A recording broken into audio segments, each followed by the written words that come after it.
আশা করছি তোমরা সবাই খুব ভালো আছো। বন্ধুরা, আজকে আমরা চলে এসেছি কিন্তু চন্দ্রকোনা টাউনে, এবং চন্দ্রকোনা টাউনের কিন্তু ঝাগড়ার সামনে পিংলাস আগ্রাপাড়া। তো পেছনে দেখতে পাচ্ছ কেবি সাউন্ড। হ্যাঁ, আজকে স্পেশালি এসেছি তোমাদের জন্য কেবি সাউন্ডের ভিডিও নিয়ে। লাল কালারের যে সেটআপটা তোমরা দেখছো বন্ধুরা, সেই সেটআপটা কিন্তু তোমরা কিছুদিন আগে দেখেছিলে অনেক জায়গাতে বাজতে। আর এই পাশে কালো কালারের যে সেটআপটা আছে, ওই সেটআপটা কিন্তু এস ক্যাবিনেট সেন্টার থেকে কিন্তু পপ বেস সেটআপ, অর্থাৎ পপ বেসের সাথে 4-এর মিড, সেই রকম সেটআপ। আর লাল যে বক্সটা আছে সেটা কিন্তু 2-এর বেস এবং 4-এর মিড। 2-এর বেস আছে 8 পিস এবং 4-এর মিড আছে 8 পিস। আজকেও ভাবলো যে নতুন কিছু মেশিন দিয়ে টেস্টিং করা যাক। তো কেবি সাউন্ড কিন্তু একটা নতুন মেশিন কিনেছে, সেটা হলো সাউন্ড স্ট্যান্ডার্ডেরই। যেমন CA20 সাউন্ড স্ট্যান্ডার্ডের মেশিন, সেরকম ওই মেশিনটাও কিন্তু সাউন্ড স্ট্যান্ডার্ডেরই। সেটা হলো MG2500 সাউন্ড স্ট্যান্ডার্ডের। তো সেই মেশিন আছে।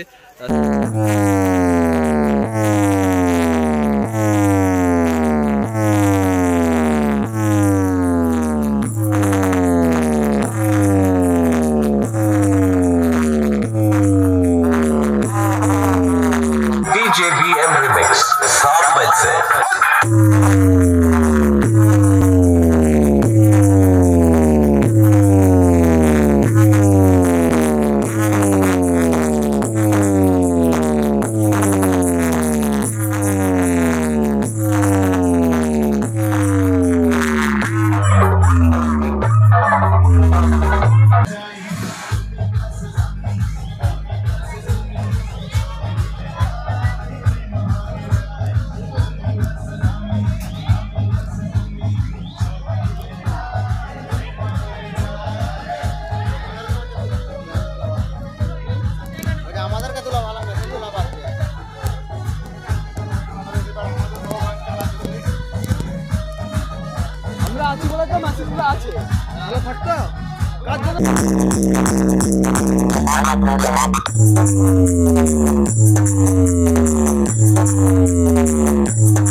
DJBM Remix, सात बज से